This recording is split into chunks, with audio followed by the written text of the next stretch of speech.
¡Ey! ¿Qué pasa, pistachines? Aquí estamos en un nuevo videíto y como siempre de ciencia.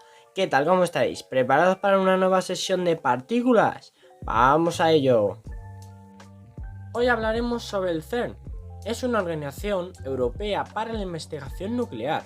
Una organización de investigación que opera en el laboratorio de física más grande del mundo.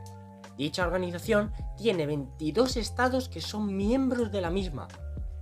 El CERN fue fundado en 1954 y se encuentra en Suiza, cerca de Ginebra y próximo a la frontera con Francia.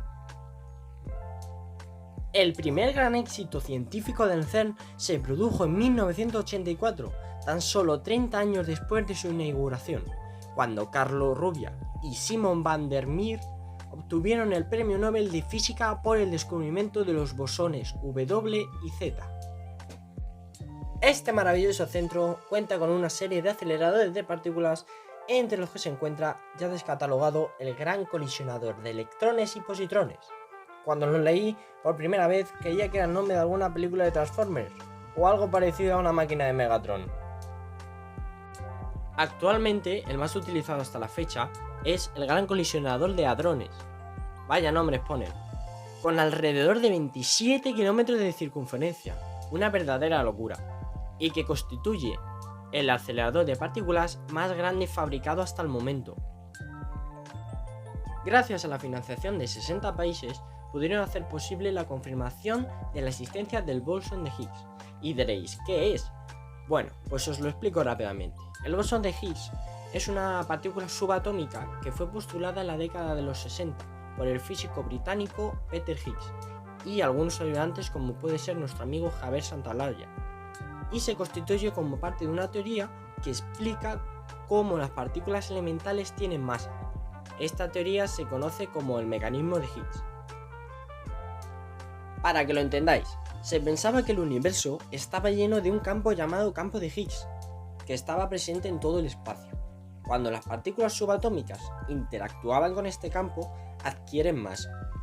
La masa es una propiedad fundamental de la materia, que determina la resistencia de una partícula al acelerar cuando se aplica una fuerza. Aunque este tema lo dejaremos para otro vídeo.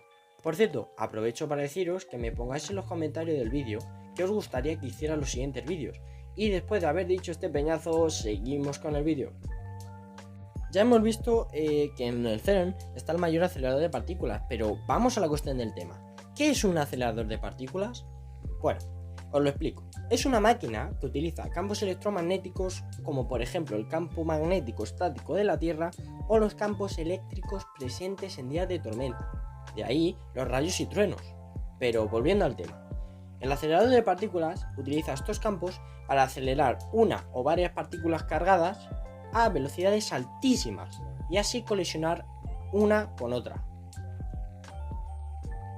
Esto nos permite dos cosas. La primera de ellas es estudiar el comportamiento que tienen las dos partículas al colisionar, y otra sería la búsqueda de energía infinita. Sí, energía infinita, habéis escuchado bien, ya que al colisionar una con otra partícula liberan una gran cantidad de energía, que si pudiéramos guardarla de alguna forma y que nos diera más energía de la empleada para fusionar las partículas, seríamos, por así decirlo, los reyes del universo, ya que estaríamos cambiando todo cuanto sabemos. Esto nos ayudaría, por ejemplo, a tener cohetes espaciales que no les hiciera falta casi combustible, además de ser carísimo, claro. O con la fusión nuclear, no nos haría falta tener centrales nucleares las cuales son contaminantes, ni generadores eléctricos, ya que con simplemente fusionar unas pocas partículas tendríamos energía de sobra. Los aceleradores de partículas se asemejan un poco a la acción de los rayos cósmicos sobre la atmósfera terrestre, lo que produce una lluvia de partículas inestables, aunque los aceleradores hacen que el entorno sea mucho más controlado. Una cosa curiosa es que los aceleradores de partículas no son solo circulares, también los hay en línea recta, es decir, lineales. Bueno, ya sabéis lo que es un acelerador de partículas, pero ¿cuál es su historia? La historia del acelerador de partículas es muy curiosa, ya que realmente no se creó directamente un acelerador. Fueron creando pequeños aceleradores que iban mejorando con el tiempo, y así nace el primer ciclotrón, que se creó en 1929 y fue desarrollado por Ernest Orlando Lawrence, Premio Nobel de Física, que para los que no lo sepáis, que es un ciclotrón, es un tipo de acelerador de protones con una trayectoria circular, que gracias a sus imanes y el dipolo magnético crea una diferencia de potencial que acelera las partículas. Hoy en día hay hospitales de España que lo utilizan para crear radiofármacos. ¡Qué verdadera locura, pistachos! Pero esto no acaba aquí. 2 décadas más tarde se fabricó el primer sincrotrón de la historia.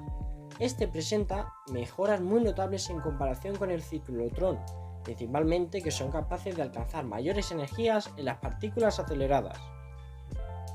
Con el paso de los años se fueron mejorando y creando otras nuevas, hasta llegar al anteriormente mencionado el gran colisionador de electrones y positrones. Pero aquí no queda la cosa. ¿Pero cuál es la física detrás de esto? Pues el desarrollo de los aceleradores de partículas se lo debemos a estos dos grandes físicos, Maxwell y Lorentz. Todos los aceleradores de partículas se rigen por las ecuaciones básicas del electromagnetismo, desarrolladas por Maxwell. Aunque también existe una ecuación sencilla que sirve para describir las fuerzas que actúan en cada tipo de acelerador. Esta es la ecuación de las fuerzas de Lorentz, que la ecuación pinta tal que así. La F equivale a la fuerza que sufre la partícula cargada dentro del campo electromagnético. La Q equivale a la carga de la partícula -1 para el electrón y +1 para el positrón o el protón. La E es el valor del campo eléctrico y la B al campo magnético. Y por último, pero no menos importante, la V, que es la velocidad de la partícula. La ecuación se traduce en que la partícula recibe una aceleración que es proporcional a su carga e inversamente proporcional a su masa. Y la pregunta más esperada, ¿qué pasaría si te cayeras en un acelerador de partículas en funcionamiento? Pues lamentablemente, un día 13 de julio de 1978, Anatoly Burgoski realizaba una reparación y limpieza del equipo en un acelerador de partículas, cuando los sistemas de seguridad fallaron y sufrió un accidente. Su cabeza entró en contacto con el haz de protones emergentes. Según Anatoly, vio un flash más brillante que 1 millar de soles. Aunque no sintió dolor, el rayo de protones penetró en su cráneo atravesándolo. Tuvo algunas consecuencias en su cara, como que al lado izquierdo de su rostro sufrió una hinchazón severa, y a lo largo de los días se descamó, mostrando la zona quemada por el impacto del flujo de protones que iba a una velocidad similar a la de la luz. Hasta entonces se creía que 5 o 6 Grays podían matar a una persona, y Anatoly consiguió sobrevivir a un rayo de 2000 Grays, una verdadera locura.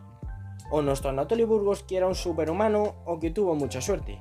Por esta razón, los médicos investigaron el caso de Burgoski con especial interés. Un dato curioso es que este superhombre no solo sobrevivió, sino que acabó su doctorado, además de que su capacidad intelectual no se vio afectada en ningún momento. Y hasta aquí el nuevo videito. Espero que os haya gustado, pistachos, y no olvidarles darle like, suscribiros y no metáis la cabeza en ningún lugar donde no sepáis que hay. Un abrazo y hasta el próximo vídeo.